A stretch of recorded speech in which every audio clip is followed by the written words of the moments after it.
This is a sermon that most likely, very likely, you don't hear very much at church. I don't think I've ever preached this sermon before, and I don't know if we ever speak about these sort of things very often. Sometimes we might think that you need to have about 2% body fat to be able to preach on a sermon like this. I thought about doing this in the morning, but I wanted to go to Lost Pole for lunch, so I moved it to night. And so that's kind of how we're working here. But as we look at this idea of gluttony, the Latin background of this word means somebody who fills their mouth to excess, almost to the point of death. And it goes back to, you may have heard it in some religious circles, to one of the 7 deadly sins, mortal sins. And there's some churches, old line churches, which talk about mortal sins, venial sins. The mortal sins, this comes from Tertullian, if you care about that, 3rd century. But pride, wrath, envy, lust, gluttony, and sloth. And so sometimes when we talk about this, we go back into this old form of church doctrine. But that's not really what I'm looking for, because I just want to stick with the Bible. But as you talk about gluttony, when's the last time you've seen somebody who repented of gluttony, or repented of what we would call it in church circles, lack of self-control? Remember the fruit of the Spirit? Love, joy, peace, patience, kindness, goodness, faithfulness, gentleness, and self-control. When's the last time that we've seen somebody repent publicly for a lack of self-control? When's the last time that we really focused on how Christians should be self-controlled? Gluttony is the American way. Everything that we do to excess. I grew up in the state of Texas, and in the state of Texas, oftentimes, they want to be bigger than anybody. If you eat a 20-ounce steak outside the state, you're supposed to eat a 40-ounce steak inside the state. Or inside the state. If there's a football stadium outside the state, inside the state, that football stadium needs to be 3 times the size. Well, that's true in America. That's our idea. We always do everything to excess. But in the passage which Jason just read, and other passages as well, earlier than the passage which he read, 23 verse 2 of Proverbs, says, if you're given to gluttony, put a knife to your throat. In other words, be very careful before you do something like that. Because when you give yourself to gluttony, you put yourself under the control of someone else. Looking into context, that is what it's talking about. So what do we mean when we talk about gluttony? Go back with me, if you will, to Genesis 3. And you don't have to turn there necessarily because you're very familiar with the passage. You go back to Genesis 3, there's Adam, there's Eve, and there they are in the garden. Everything in the world they could ever want, God had given to them. If you want this kind of fruit, you want that kind of fruit, this kind of berry, this kind of food, if you want to go here, there, wherever, Adam and Eve, you can do anything in the world that you want except eat from one tree, the tree of the knowledge of good and evil. You can do anything but one thing. And maybe we could say human nature, what's that one thing you want to do? There they went. Now, of course, the serpent's the one who tempted, but notice that Eve, and it looks like Adam, were standing right there next to the tree. So often, that's the way you and I may find ourselves to be. When we hear there's things that we shouldn't have, when we hear things that we couldn't have, when we hear things that are dangerous, where do we end up? Where do we go? We go right to the trunk, right to the tree, and it's at that point in which that knife comes to our throat. It's that point at which we are put in a very, very dangerous place. And so let's talk about the different masks that gluttony will wear. I think that's our next slide. Yeah, it wears a lot of masks. What does gluttony actually look like? Well, the first thing we think of is food. And as Americans, we tend to be large people. Do we eat to live, or do we live to eat? What is gluttony? It's a lack of self-control. It's the idea of if a little bit is good, more is better. And we want more all the time. But there's different masks. And of course, we think about the food, But it's not just overeating food. Thomas Aquinas, a writer who came along several centuries after Tertullian, has a famous quote talking about it. And he says, gluttony is not just overeating. Sometimes gluttony can be undereating. Sometimes gluttony can be a love for more expensive food. And sometimes gluttony can be something which leads us to be too picky. Think about that for a little bit. It's not just the overeating of food, it's the idea of being controlled by food. And so you might see someone who is excessive on the health side. And you might see someone who is excessive on the amount of food side. You might be someone or see someone who is excessive on they'll only eat certain kinds of food. And their control of food or food's control over them leads them to one way or the other or whatever else it might be. Food is oftentimes an analogy or shows where our self-control is. And as we think about this idea of the mask of self-control, talking about food, here's the question. Why do you eat? Well, you eat when you're hungry. Some people eat when they're stressed. Some people eat out of habit. You're supposed to have 3 meals a day plus snacks, and whether you're hungry or not, you still go down that alley and you still go down that spot. Sometimes perhaps we eat because we're bored. You ever been sitting down watching TV and you have popcorn and you have chips and you look down and the bowl is empty or the bag is empty and you don't remember eating a single bit of it? You just ate without thinking. Sometimes it's a lack of self-control that leads us down that level, down that alley, and down that way. But it goes more than just food when you're talking about self-control and gluttony. What about entertainment? Netflix, a season of Netflix, it's around 35 hours. How many of us have gone through not just one season in a week, but sometimes an entire series? How often are we on social media? So often and so much that it actually ends up controlling who we are. I was reading a book the other day called Preaching in a 30-Second Commercial. And it was talking about how a generation ago, we got information in a certain way. Now we get information in a totally different way. And as that writer, the book's only about 5 years old, what the writer said is just assume as a preacher, your church is going to be on Facebook during your sermon. Because no matter how much you plead, no matter how much you work, no matter how much you have rules, we cannot go 20 minutes without social media. We cannot go an hour without posting what we think, or more likely, looking to see what everybody else thinks. Now, Facebook is probably talking about older people. Younger people have different social media things, and I would list those off, but that would show you just how old and behind the times I am. But there are times where we become gluttons on social media. We become gluttons on the things that we watch. We become gluttons on things where we go where we no longer have to think. We no longer have to stress, where we allow everybody else to do our thinking and our belief and our entertaining for us.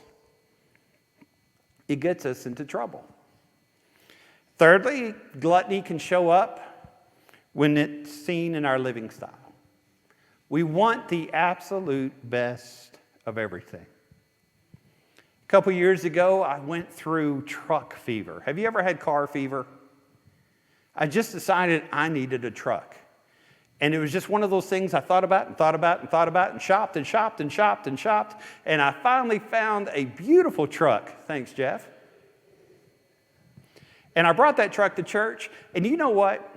That next Sunday, there were 26 trucks in the parking lot just like mine. I'd never noticed that before. Now, some people have sold and gone on. I think I'm down to about 10 that look just like mine. But how often do we have to get stuff so we can be like everybody else? We have to live at a certain address. We have to go on a certain vacation. We have to drive a certain vehicle. We have to wear certain clothes. And sometimes, and it's not bad to be like everybody in our neighborhood. That's not a sin. But it gets us in trouble when that's what consumes us and makes us to be driven to be like everyone else. We grow a covetous heart. And because of that, sometimes we run into trouble. According to finance.com, in Marshall County, the average family in Marshall County, this is 2022, so we're talking pandemic and such. The average family in Marshall County is $73,000 in debt. Now, most of that is household debt. If you take the household part out of it, the average family is around $21,000 in debt. Now, a lot of families aren't that far because that's the average, or some much higher, much lower. But one of the things that causes us to make poor financial decisions is a lack of self-control. A desire to be like everybody else, a desire to please ourselves and to live today at the cost of tomorrow. And sometimes we can run into trouble because we don't see the mask of all the gluttony which is out there. And it leads us to be in very dangerous situations. And as we think about that, let's notice that gluttony oftentimes can be poisonous. That should be our next slide, which comes up. Gluttony can be poisonous. We don't recognize that overeating, overstimulating, overactivity, we don't realize the things that it can do. And so let's think about what gluttony, what lack of self-control can happen. Philippians chapter 3 and verse 19, Paul talks about this. He talks about the people of the world, and he says, I want you to know their God is their belly. Their sensual desires are what rule them in everything that they do. Well, let's think about this. Why is it dangerous to lack self-control? First of all, it causes you to lose sight of what the future looks like. The word carpe diem, seize the day. In 1 Corinthians chapter 15, 32, also in the book of Colossians, we see the Epicurean idea.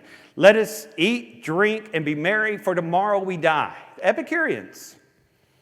Oftentimes they would say, well, we're not going to live very long. You better enjoy it now. You don't know what tomorrow holds, so charge it. Just go ahead and do these things because you need to do this now. You need to be like everybody else this very minute. But then we end up selling our future. We end up making our future to be much more difficult. Why is it poisonous? It sacrifices the greater for the lesser. Genesis chapter 25, one of my favorite stories in the Bible. Esau is out in the field, and he did not bring snacks with him. Always bring snacks with you. He feels famished.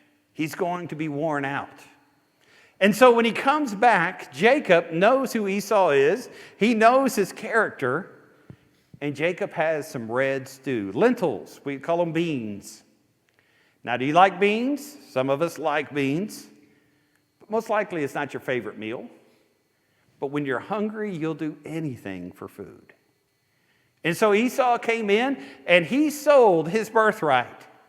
He sold the fact that the Messiah would come through his family for a bowl of beans. How sad.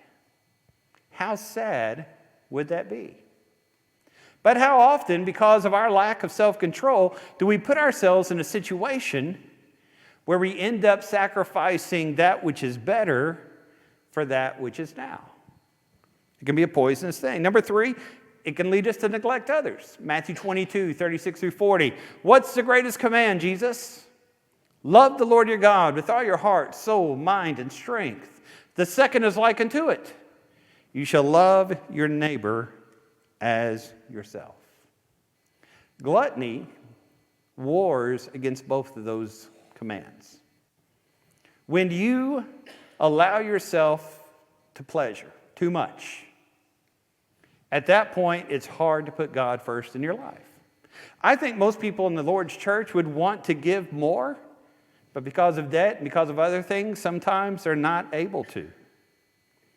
When we are under pressure because of decisions we've made, it's hard for us to be kind to our neighbor. It's hard for us to be generous and loving as we should be. We neglect others because we are focused on our own pleasure and we're focused on our own needs. It's poisonous because it focuses on self rather than focusing on God. It's dangerous because it sabotages our well-being. The Bible tells us, Solomon did, there is a time and a season for everything. Solomon must have been a fan of the Byrds. Remember the rock group from way back when and made a song about that? There's a time for everything. And overconsumption can ruin your health. Let me put the illustration in this way. Maybe you like a Twinkie. Now they say a Twinkie will last 1,000 years. I don't know if that's true because they last 10 minutes in my house. But say that you like Twinkies. Well, you eat a Twinkie, okay? And that Twinkie tastes really good. And you sit there in your chair and your couch and you think, man, that was a good Twinkie. So you go and get a second one and a third. Maybe you eat the whole box. After you eat the whole box, do you feel as good as you did when you had the first one? Most likely not. Most likely you'll feel sick. You go to the buffet and you fill a plate up and eat it. It feels good, but if you fill it up 2 or 3 times, you go home to be miserable. You go on a trip and it's great, but then you feel so good, you chase that, they call it dopamine nowadays, you chase those things, and the more you chase after it, the more you fulfill it, the less joy it brings you. That's a fact of life that we rarely think about or talk about. It's important for us to make special occasions to remain special occasions. It's important for us to realize that good things in life are best in moderation. It can sabotage our well-being. Now, let's ponder our gluttony. That may be our next slide, perhaps, as we ponder it. One thing that's interesting about pondering it is when you start reading through the Bible, you're going to see something really interesting. Because likely as you're hearing this sermon, you're thinking in your mind about who needs to hear this sermon. And that's the way gluttony works. Gluttony always makes you point to someone else. There was one person in the Bible that was ever accused of gluttony. One person. Who was that person? Matthew chapter 11 and verse 19. It was Jesus. Think about Jesus. Jesus, 36 parables, 20 of them are about food. Jesus feeds 5,000 people. Jesus feeds 4,000 people. John the Baptizer was an ascetic. He limited what he ate. Jesus tended to go to feast. Jesus tended to feed people. And people called Jesus a glutton. Now, was Jesus a glutton? Absolutely not. He was not sinful. But what we see there is be very careful when you point to somebody and say, that's gluttony, and you don't look within yourself and see that you are. 2 fairly famous preachers 2 centuries ago. Dwight Moody, Dr. Moody out of Chicago, out of the U.S., Spurgeon out of England. They were both fairly famous, very famous. Moody decided to travel the Atlantic to go visit the other famous preacher. He thought that they could get together and perhaps collaborate. And so he traveled all the way to England, found Spurgeon's house, knocked on the door, and when he knocked on the door, Spurgeon opened up the door. And if you've studied Spurgeon much, or if you've ever looked at any of his pictures, the man loved to smoke cigars. Dwight Moody looked at him and said, how can a man of God be given to tobacco? Spurgeon pulled out his cigar and pushed it into Moody's protruding belly and said, how can a man of God be given to eating so much? What you see there is that many times when we accuse somebody of being gluttonous, we actually are the same way, just in a different direction. And so this is a lesson not to point to somebody, not to say that person needs to take care of themselves. What I want us to do is I want us to ponder in our own hearts our self-control. What is it in your life that has captured your heart? Jeremiah chapter 17 and verse 9 says, the heart is full of deception. So often we find sin in everybody else and we run out of fingers because we're so busy pointing to everybody else that we never think to look at ourselves. Ponder your heart. What in your life consumes your time? What in your life consumes who you are? When you're in a time of stress, what do you do to find comfort? Is it food? Is it some activity? Is it something else? What fills your heart with peace? How do you relieve stress? Is your hope in God or is your hope in something else? Many times we're not able to do Bible study because we're so filled with something else, whether it's time, whether it's mental activity, whatever else it might be. Sometimes we find that our prayer life is dry and lacking, and that's because our heart is somewhere else. And so this is not a sermon for everybody else. This is a sermon for me. It's a sermon for you. Where do you find your peace? Where do you find who you are? Well, we're going to close our sermon, our very last slide in, talking about how to overcome gluttony. And it's not a diet plan. It's not Ozempic. It's not skipping McDonald's. Although all those are pretty good things to do. How do you avoid gluttony? How do you find your life to have self-control? First of all, understand how this world works. James chapter 1 and verse 17 tells us that everything of God is good. God is a giver of those good and perfect things from above. Recognize that these trips we go on, this house that we have, these cars that we have, the schools that we have are gifts from God, and they need to be used wisely. There is nowhere in Scripture that says you're not allowed to have fun. There's nowhere in Scripture that says you're not allowed to have nice things, because those things are gifts from God. God gives us the ability. God gives us the careers. God gives us the mental ability to accumulate these things. But we've got to be sure that we control those things, and those things do not control us. Recognize that these are gifts from God, and they are to be used in that way. Secondly, be mindful of your self-control. Realize that you need to be in charge. Let me look at some passages here. Proverbs 25 and 28. Whoever has no rule over his spirit is like a city that has broken down walls, a city that has no gates. Now, of course, this is written many years before the days of Jesus, when a city established itself by building a wall and being able to defend itself. Because if you did not have a wall, anybody could come and take what you have. You really were not in control of yourself until you could defend yourself.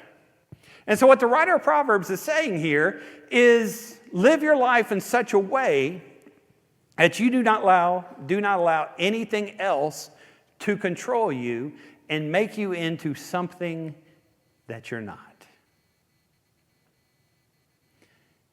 Taking this to an extreme, you see addicts, whether it be alcohol, whether it be drugs, who become people who they are not. But they do it because they've broken down that wall and they allow something else to control them. Taking this to another way, we see where people end up treating other people in difficult ways because the decisions that they've made and the life which they've chosen to live. 1 Corinthians 10 and verse 13 tells us no temptation has overtaken us except that which is common to man, but God is faithful. And he's not going to allow us to be tempted beyond what we are able, but with that temptation, he will make a way of escape. If you have a life tonight which is filled with gluttony or a lack of self-control, there is a way out. And that way out is God. And God will help you as you put him first. He will allow you to place him first in your heart. Notice what Paul says in 1 Corinthians 9 and verse 27. Paul, this is the apostle of the New Testament, right? Apostle to the Gentiles, a man who wrote almost half of the New Testament. And yet even he, an apostle, says, I discipline my body and I bring it into subjection, lest when I preach to others, I should myself become disqualified. We have to be sure, thirdly, to place God in our heart, to give ourselves completely to God. Isaiah 55, looking there in verses 1 and 2. Listen, everyone who thirsts, come to the waters. You who have no money, come, buy and eat. Yes, buy wine and milk without money and without price. Why do you spend money for what is not bread, and your wages for what does not satisfy? Listen carefully to me, God says, and eat what is good. Let your soul delight itself in abundance. Did you hear that passage? God is telling the children of Israel, stop chasing after other things that bring happiness, because your happiness is only found in God. Stop focusing your life on everything else, because those things are passing away. Think with me for a second. What is it that identifies you? What is it that makes you who you are? For me, in many ways, it's my career.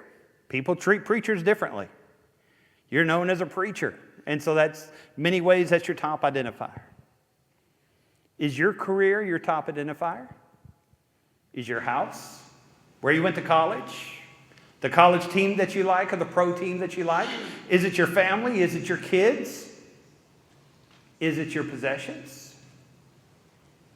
Every one of those things will pass away. Your hope needs to be built on nothing less than Jesus and his righteousness. Psalm 34 and verse 8, oh, taste and see that the Lord is good. Blessed is a man, blessed is a person who trusts in him. Now, what I want us to notice as we look at this lesson is that the idea of gluttony goes beyond going to a restaurant. The idea of gluttony goes beyond the first person who goes back and back and back to the buffet table, although that can be included. What we're talking about tonight is self-control and making sure that you give yourself completely and wholly to God. Now, you might find a short-term replacement in food. Maybe food is where you find your comfort and your distress. De-stressing, I mean. But that food is not always going to work that way, because it cannot replace God. Maybe you find your security in the possessions you own and the job that you have and your reputation. But those things aren't going to last forever and ever. Maybe you search after some worldly thing, some worldly act, some whatever it might be. But there's nothing on this earth that replaces God. And so make sure that you put God first. Make sure that you allow nothing to come between you and your Lord. Make sure that you love him with all your heart, soul, mind, and strength. Make sure that you love the Lord and that you love your neighbor.